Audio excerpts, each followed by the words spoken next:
নমস্কার বন্ধুরা, ভাস্ববীজ ফুড মন্ত্রে আপনাদের স্বাগত জানাই। আজকে আমি অনেক কিছুই রান্না করেছি, দেখতেই পাচ্ছেন আপনারা। ফ্রাইড রাইস করেছি, আর করেছি চিকেন, আর করেছি ছানার কোপ্তা কারি। এটা অবশ্যই একটু নতুন ধরনের করেছি, একটু গাজর গ্রেট করে দিয়েছি এর মধ্যে। এইভাবে আমি ছানার কোপ্তা কারিটা আজকে রান্না করেছি। তো আজকে আমি আপনাদের এই ছানার কোপ্তা কারিটা কেমনভাবে করেছি সেটাই আপনাদের সঙ্গে শেয়ার করছি। তো প্রথমে একটা প্লেটে আমি নিয়ে নিয়েছি 500 ml দুধের ছানা, তার সঙ্গে নিয়েছি আধখানা আলু সেদ্ধ। যদিও নিয়েছিলাম একখানা, কিন্তু দরকার হয়নি, আধখানা আলু সেদ্ধতেই যথেষ্ট। নিয়ে নিয়েছি অল্প করে গাজর গ্রেট করা, একটা গাজরই গ্রেট করে নিয়েছি, ছোট গাজর।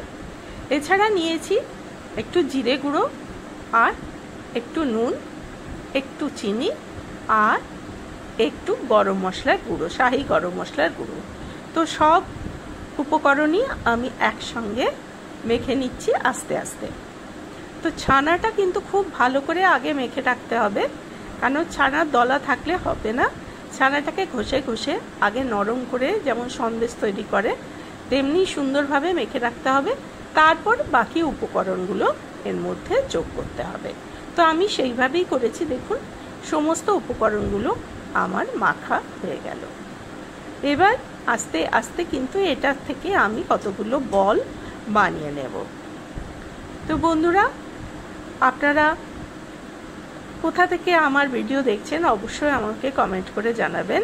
আর আমার ভিডিওগুলো যদি ভালো লাগে তাহলে অবশ্যই আমার চ্যানেলটি সাবস্ক্রাইব করার অনুরোধ রাখছি। তো আমার ছানা মাখা হয়ে গেছে। এর মধ্যে আমি এই সময় যোগ করেছি আধ চামচ বেকিং পাউডার।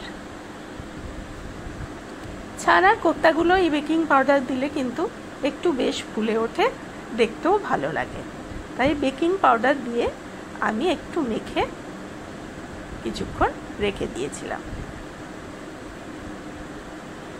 যখন এটা বেশ খানিকক্ষণ রেস্ট করা হয়ে গেল, তখন এর থেকে ছোট ছোট বল আমি তৈরি করে নিয়েছিলাম। এটা 500 ml এর দুধের ছানা। এর থেকে যতগুলো বল হয়েছে, 8-10টা বল হয়েছে, ততগুলোই আমি তৈরি করে। তবে খুব বড় বড় বল করার দরকার নেই, কারণ যেহেতু বেকিং পাউডার দেওয়া আছে তাতে একটু তো ফুলবেই। ওই জন্য আমি ছোট ছোট ছানার বল তৈরি করছি। তো দেখুন বন্ধুরা, আমার ছানার বলগুলো সুন্দরভাবে তৈরি হয়ে গেছে। মোটামুটি দেখতেই পাচ্ছেন কতগুলো বল তৈরি হয়েছে। এরপর একটা কড়াই আমি সামান্য রিফাইন্ড অয়েল নিয়েছি, তার মধ্যে নিয়ে নিয়েছি কিন্তু 1 চামচ ঘি। ঘিতে এই ছানার বলগুলো ভাজলে সুন্দর একটা গন্ধ আসবে, তাই জন্য আমি সামান্য ঘি নিয়ে নিয়েছি।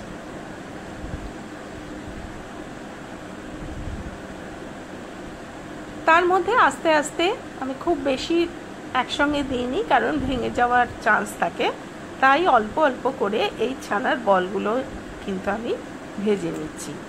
আর দেখুন বন্ধুরা, এর মধ্যে গাজরের কুচিগুলো কিন্তু দেখা যাচ্ছে, খুব গ্রেট করে নিয়েছিলাম, ফাইন করে। জানি না কেমন হবে, তবে মনে হয় ভালোই হবে গাজরের গ্রেট করা গাজর দিয়ে।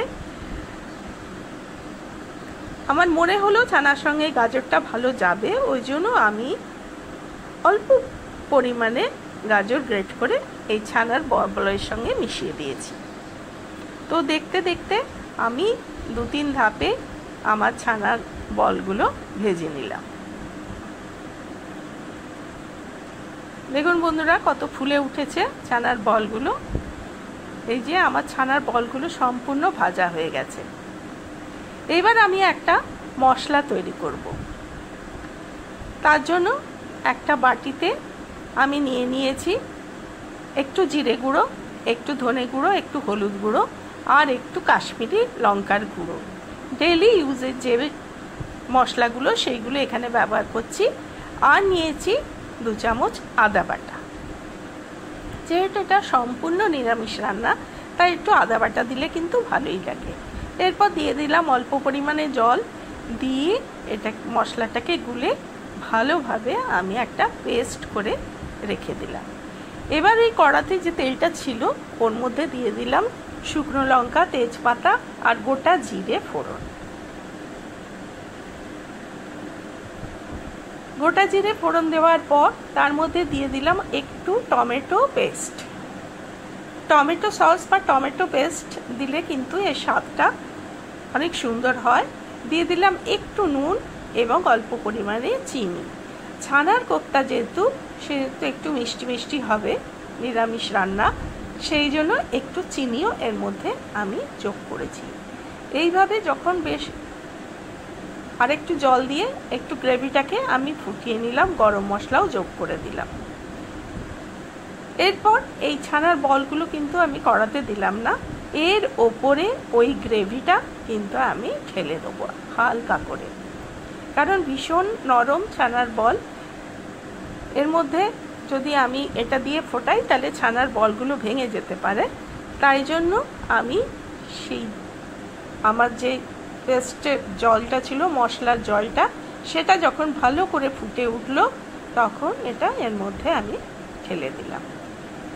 এখন কিন্তু মনে হচ্ছে যে অনেক জল, কিন্তু আস্তে আস্তে ছানার বলগুলো কিন্তু জল টানতে শুরু করবে এবং সেগুলো ফুলে উঠবে, আর আস্তে আস্তে দেখবেন গ্রেভিটাও গাঢ় হয়ে যাচ্ছে। এই যে দেখছেন বন্ধুরা, গ্রেভিটা কত গাঢ় হয়ে গেছে।